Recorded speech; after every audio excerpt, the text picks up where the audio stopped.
Welcome to Morbid Outdoors, the podcast that ventures deep into the shadows of the wild. Here, we unravel the mysteries of missing persons, explore spine-chilling legends, and share the most morbid stories that nature has to offer. From the depths of the dense forests to the highest mountain peaks, we'll uncover the secrets that lie hidden in the great outdoors. Join us as we navigate the eerie, the unexplained, and the terrifying. So if you dare, grab your gear and let's embark on a journey into the unknown. This is Morbid Outdoors.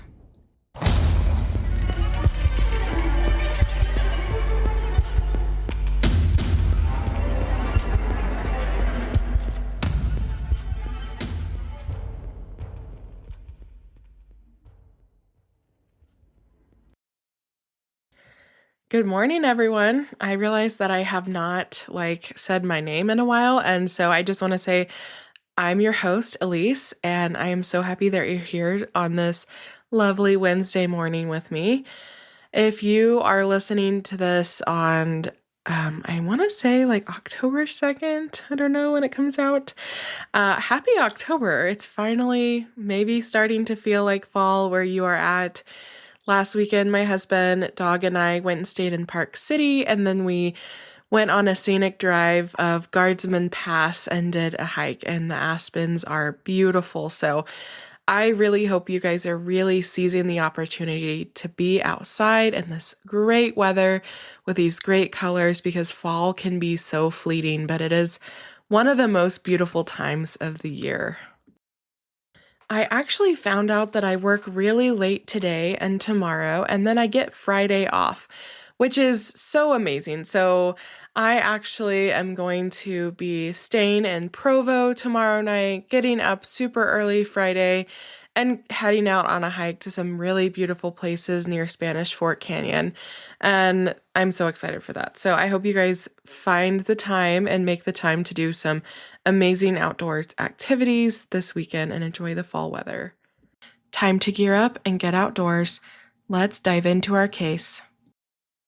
When an entire family of tourists went missing while visiting Death Valley in 1996, no one could have predicted where they were.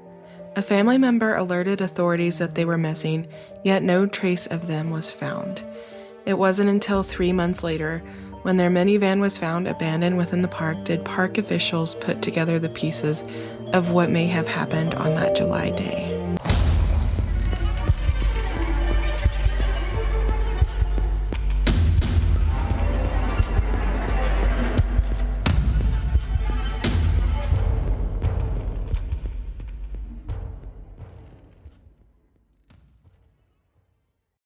So I visited Death Valley National Park in 2020, and it was actually December of 2020 to be exact. And I visited Death Valley on a road trip with my older sister. We were doing a COVID road trip, so literally having no contact with anybody. We were staying in private Airbnbs and visiting national parks. And the weather was fabulous and during this time in Death Valley National Park, and hiking in that area was another level. And I was really surprised that Death Valley was one of my favorite national parks after I visited. It was so vast, beautiful, and boasted purple mountains, and it was just something like on another planet. And I knew that visiting in the summer would have been a mistake because of the heat, so December was the best time for me to visit. It was absolutely amazing. I was amazed at how much I love this national park. The weather was in the 70s and sunny. First, I'll be reading 1-star reviews about Death Valley National Park. So, Marcus said, "Not worth visiting. The closest big city is Las Vegas, and you still have to drive 120 miles. Absolutely nothing will impress you in this park, and get ready to drive another 60 or 70 miles to get their best attractions. No phone signal in any part. Only one water station at the visitor center. Gas at $7 a gallon. If you want to waste time and money, you should go to this park." So that's what Marcus had to say. Bill also said, "I heard there were there was not much to see here, but I saw the opposite. I watched some man catch a fish with his bare hands and bite the head off of it. He then chased me around the park with the fish in his hand until he had caught me. He rubbed the fish all over my jacket. Not a great experience, ... That is so strange. I don't even know if that happened, but what a review to leave for a national park. And then our last one today is Andy, and he said, "Not a fan of finding nothing in the middle of nowhere. It's like a giant litter box. Stayed in the area for work. 4 days there and found nothing new after the first 10 minutes." I do have to give it to Death Valley that it's very expansive and it takes forever to drive anywhere, but it is beautiful and not like those people described. Although I can't vouch for like being rubbed down with a dead fish because I did not experience that, but it seems like Bill did. So sorry that happened, Bill. So Death Valley was actually a national monument before it was established as a national park. And it was established as a national monument on February 11th, 1933. And then, like 70 years later, on October 31st, 1994, it was established as a national park, finally. It is about 3.2 million acres, 3.4 million acres. And this national park straddles the California-Nevada border. Here's your fun trivia fact. Death Valley is the largest national park in the contiguous United States, as well as the hottest, driest, and lowest of all the national parks in the United States. It contains Badwater Basin, which is the second lowest point in the Western Hemisphere and lowest in North America at 282 feet below sea level. So super cool. I actually visited Badwater Basin, and you can see if you look up, if you're standing in the basin, you can look up to the next cliff type area, and you can see where sea level is marked, and you are way below sea level. So pretty cool. More than 93% of the park is designated as a wilderness area. And I'm sure you know, and if you don't, Death Valley is hot, like super hot. And the highest recorded temperature in the world was recorded in Death Valley's Furnace Creek at 134 degrees Fahrenheit in July of 1913, which is, it's just crazy. And I really wonder why people choose to visit in the summer, because I'm sorry, I'm not trying to be in 134 degrees Fahrenheit heat at all. It's so hot. It's way too hot. 95 is too hot for me. And I'm from the South. And I live in Utah now. So 95, I'm like, oh my gosh, I'm dying. The first people who lived here were a series of Native American groups, or indigenous groups as I like to call them, and they inhabited the area from as early as 7000 BC, and most recently, the Timbisha around 1000 AD, who migrated between winter camps in the valleys and summer grounds in the mountains. So these indigenous groups would live in the valley in the winter when it was cold and the weather was actually mild in the valley. And then in the summer, they would move up into the mountains for that cooler temperature, and it was probably way more livable than 134 degrees. I also wanted to include about how Death Valley got its name, because I think we just think like, oh, it's so hot there. It's like so hot you die, but that's not actually the real reason why it's named Death Valley. So the story goes, in December of 1849, two groups of California gold people that were hunting for gold with about 100 wagons stumbled into Death Valley after getting lost on what they thought was a shortcut off of the old Spanish Trail. Their party was called the Bennett Arcane Party, and they were unable to find a pass out of the valley for weeks. And they were able to find fresh water at various springs in the area, but were unfortunately forced to eat several of their oxen to survive, because if you've been to Death Valley, you know it is barren. So these people used the wood of their wagons to cook the meat and make jerky. I mean, they were really struggling in this valley with the heat, and they were not able to make it out. The place where they did this today is referred to as the Burnt Wagons Camp, and it's actually located near Stovepipe Wells. And after abandoning their wagons, they eventually were able to hike out of the valley. And just after leaving the valley, one of the women in the group turned and said, "Goodbye, Death Valley," giving the valley its name. So, pretty cool. And one person in the party, whose name was William Lewis Manley, he actually wrote a book, and it was an autobiography, and it's called Death Valley in 49, and it detailed this trek and popularized the area. So super cool. And geologists actually named the prehistoric lake that once filled the valley after him. So interesting story about how Death Valley got its name.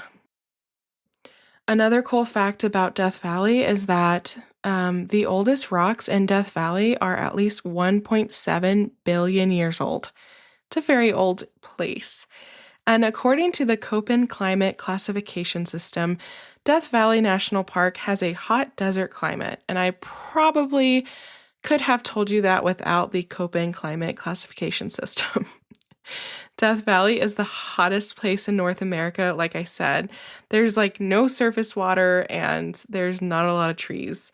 And it is so frequently the hottest spot in the United States that basically many like publications of hot temperatures omit Death Valley as a because Death Valley has it's on another level. So whenever we talk about like record hot days, none of those compare to Death Valley's temperatures. Now, despite it being Death Valley, there are actually more than 1,000 species of plants, including 50 that are found nowhere else in the world, 300 species of birds, 51 species of mammals, and 36 species of reptiles, and a handful of amphibian and fish species. And actually, one cool thing about Death Valley is that they are the only place in the world where the pupfish are found. And pupfish are like I said, they're not found anywhere else in the world, but they are found in a cave that is filled with water in Death Valley, and they are highly protected. I actually plan to do another case on some divers that broke the law and went missing in this cave. But the Death Valley pupfish are super, super cool. So if you want to read about them, definitely Google them because very, very cool information about a species that are only found in this one cave in the entire world. I'm definitely a history nerd and I love to learn all those things. So that is why I include all of this background information on these national parks and also just little fun tidbits because I feel like we can learn one new thing every day. And I love sharing all of these things with you because I love researching, and so then I love sharing and just really cool facts about our nation's national parks as I find fascinating anyways. So our story starts on July 8th, 1996, when a family from Dresden, Germany arrived in the United States via airplane. There was a group of 4, and they flew into the Seattle-Tacoma airport, and then they had a connecting flight down to LAX. And in Los Angeles, they rented a green 1996 Plymouth Voyager minivan. This group consisted of a 34-year-old architect, Egbert Rimkus, his 11-year-old son, George Weber, Rimkus's 27-year-old girlfriend, Cornelia Meyer, and her son, that was 4, and his name was Max. Now, this group did spend some time in San Clemente area of Southern California, and then they made their way to Las Vegas, where they stayed at the Treasure Island Hotel and Casino. So during this trip, Rimkus, which is the man or the dad, he called his bank in Germany requesting $1,500 to be wired to them in California and then faxed his ex-wife asking for additional funds, which were never sent. And so this is kind of like, retroactive of like investigation that he asked his wife for funds, or sorry, his ex-wife, and she never sent them. And then they presume that they drove to Death Valley. And the reason why they know they drove to Death Valley is because on July 22nd, they bought 2 copies of the Death Valley National Monument Museum text in German at the Furnace Creek Visitor Center. And then they actually spent the first night camping out in the canyon near Telescope Peak. Now, the next day, the group traveled to various like popular sites, with Cornelia signing the names of all of the family members on a visitor's log at an abandoned mining camp. So if you are outdoorsy and you see all of, log books, you should sign those. Everyone should sign those, because this is exactly why. If something happens, at least there's a written, this person was here at this time or on this date, and they were doing this. So that is actually how that they knew kind of where their last steps were in this case. Cornelia also included with the signature that the family would be heading over the pass, most likely indicating Mengel Pass.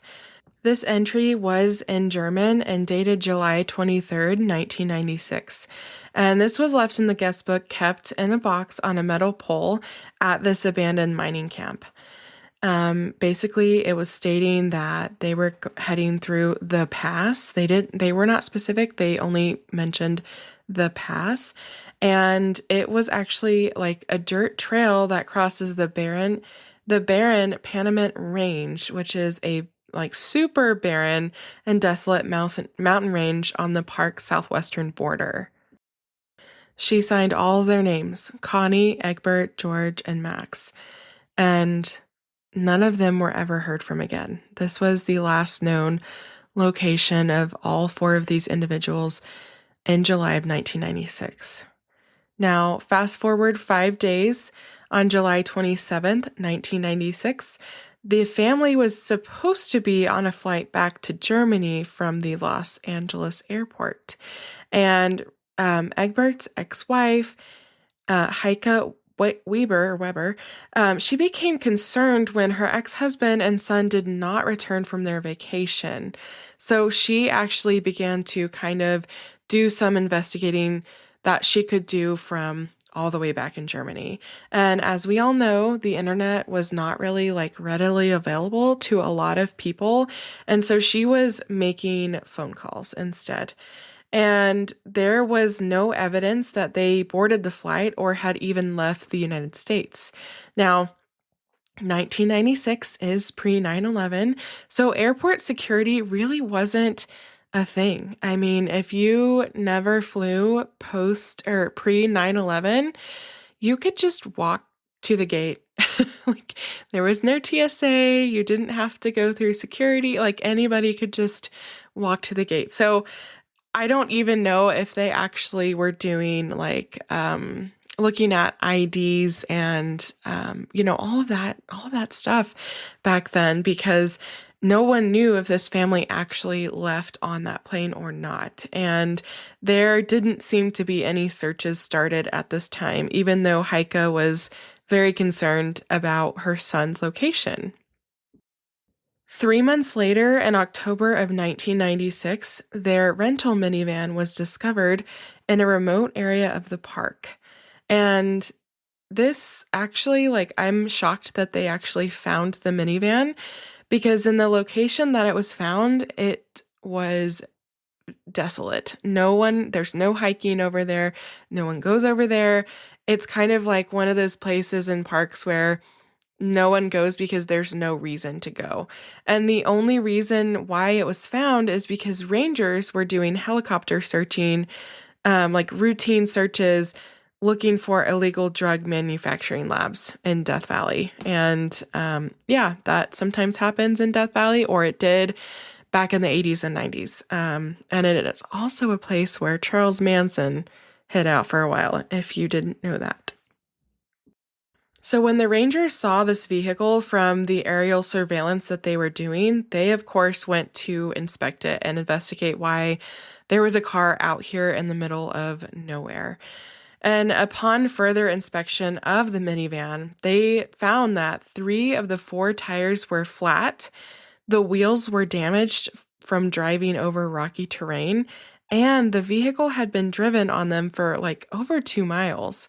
Now, I'm not sure exactly how they figured this out, but apparently they were able to make that determination.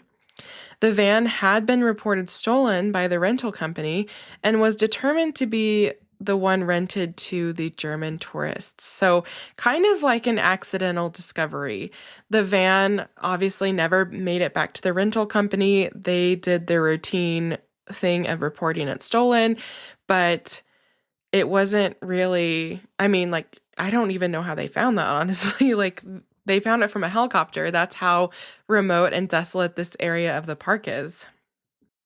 Now, inside the van was a brand new Coleman sleeping bag, a tent, numerous toys, and an unused tire jack. And after the van was found, they knew that people might be in serious danger. And so, over 200 search and rescue workers performed an extensive search of the area near and around the minivan. The search failed to yield any clues to the whereabouts of the family except for a single beer bottle that was discovered under a bush over a mile away from the stranded vehicle. So that was pretty much all they found. Now, I think the searchers knew that they wouldn't find anyone alive, but I think they were looking for remains, right? They were trying to do body recovery because who knows how long this minivan was out here.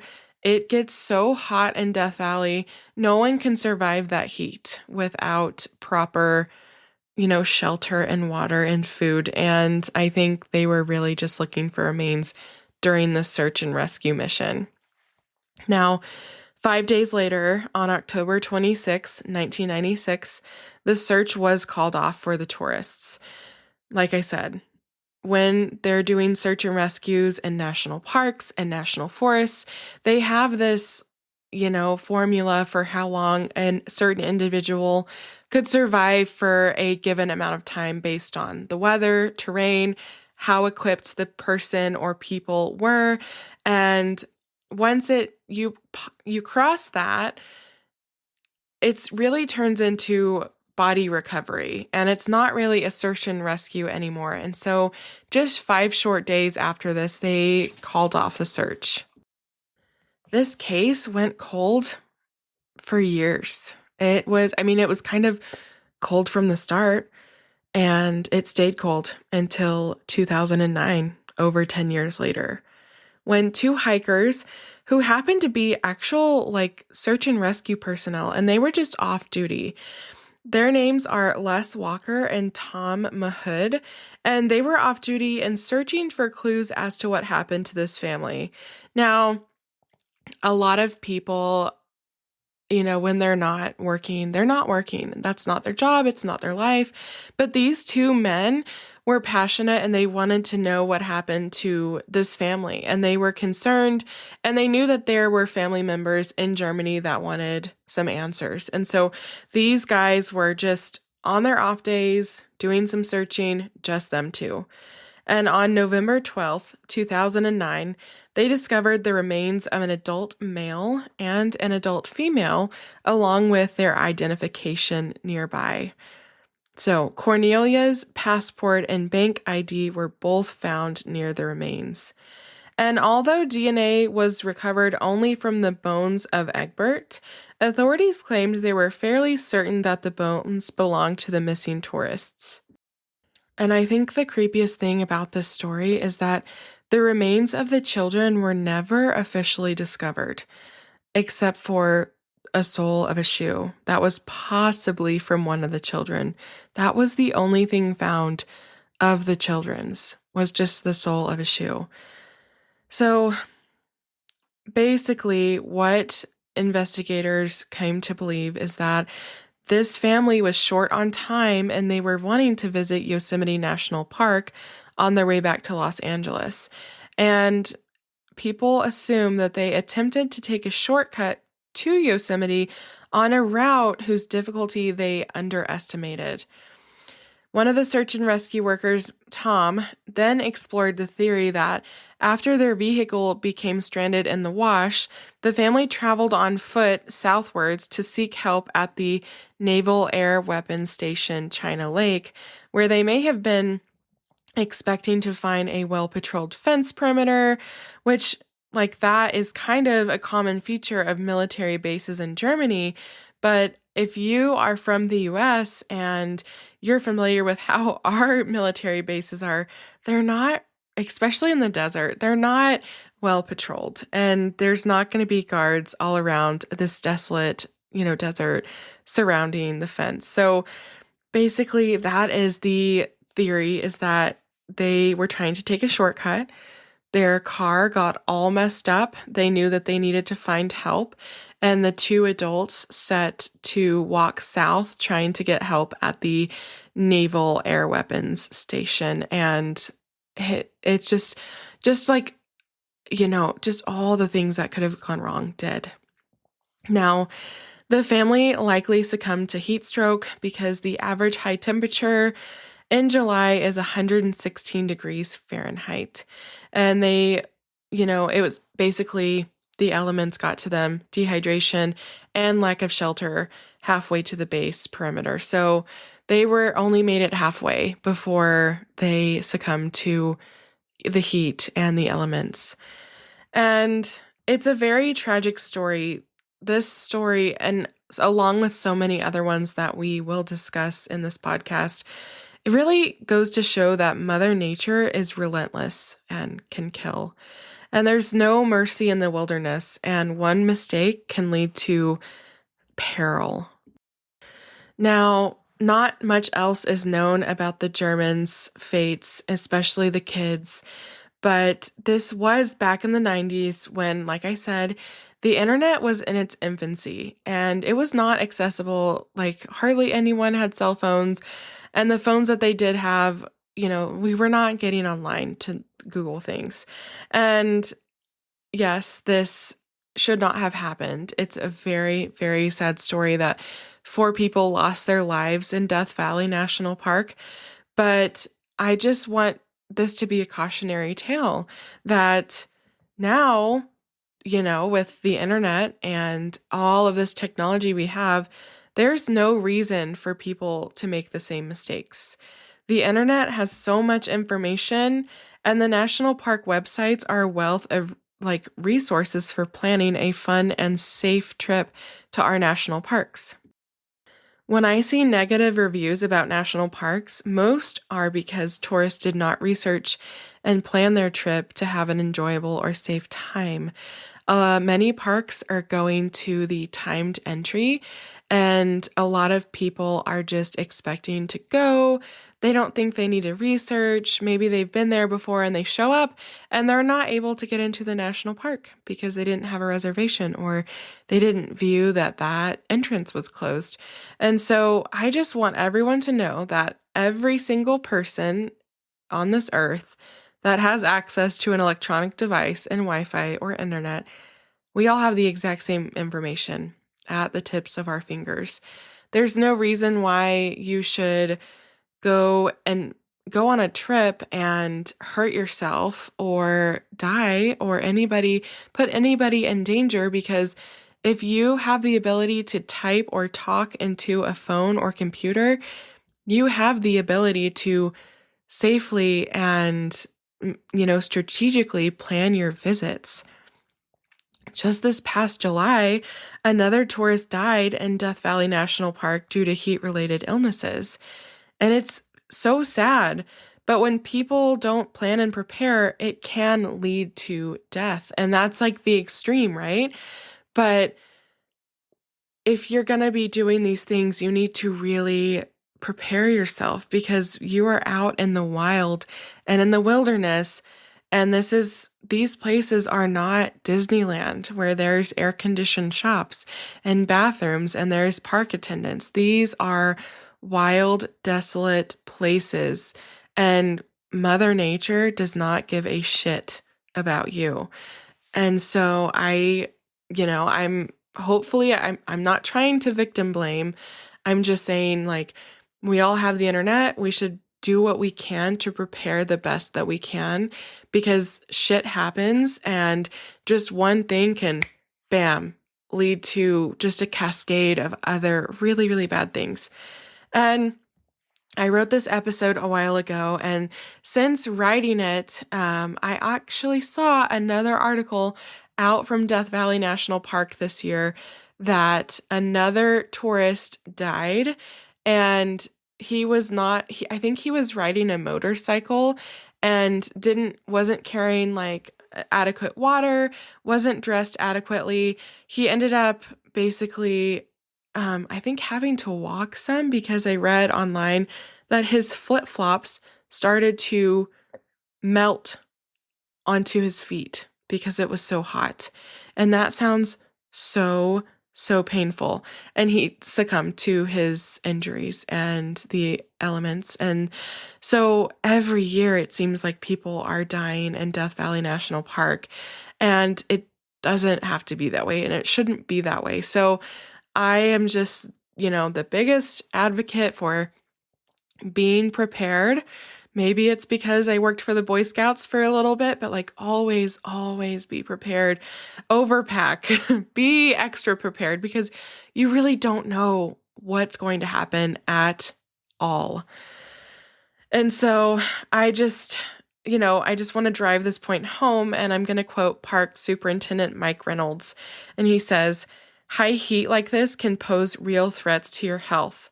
While this is a very exciting time to experience potential world record-setting temperatures in Death Valley, we encourage visitors to choose their activities carefully, avoiding prolonged periods of time outside of an air-conditioned vehicle or building when temperatures are this high." Guys, like I said, just Google. It's not rocket science. You can find all of the information about parks online. It's there, available. It's always available 24/7. Please prepare accordingly and be prepared for anything to happen, not just in Death Valley, but anywhere that you're traveling to, whether it be a national park, a national forest, Disneyland, anywhere. You just have to be prepared, because no one has a crystal ball. No one can predict the future, and the more prepared you are, the less room for error there is for something catastrophic to happen. So, Death Valley National Park's website even has warnings on it saying, "Danger," in all caps, "extreme summer heat. Alert 1, severity danger, extreme summer heat. Expect high temperatures of 100 degrees Fahrenheit to 130 degrees Fahrenheit. Minimize time outside in the heat. Do not hike after 10 a.m. Drink plenty of water. Travel prepared to survive. Cell phones do not work in most of this park." So that is directly from the website. Now, if you did a simple Google search, you would see that and be like, "Oh, crap, I need to make sure that I bring a lot of water, extra food, my phone's charged." If you have a satellite phone, you can use it when you're not just hiking. You can also keep it on you in your car, because if you don't have cell service and your car breaks down, at least you would still have your satellite phone to send a text or call for help. As always, recreate responsibly and make sure to have fun. And remember, sometimes the great outdoors aren't always great. See you next time. Thanks for listening to Morbid Outdoors. If you're enjoying what you're hearing, make sure to subscribe to the show on your favorite podcast platform. It's free, easy, and it helps us out immensely. When you subscribe, you get updates on our latest episodes, and it also boosts our visibility, making it easier for other curious souls to find us. Another great way to support Morbid Outdoors is by leaving us a review. Whether you're on Apple Podcasts, Spotify, or wherever you listen, a quick review helps us know what you love about the show. Find us on Instagram and Facebook at Morbid Outdoors Podcast. You can email us case suggestions and your campfire stories at morbidoutdoorspodcast@gmail.com. Thanks so much for the support, and I'll see you next time.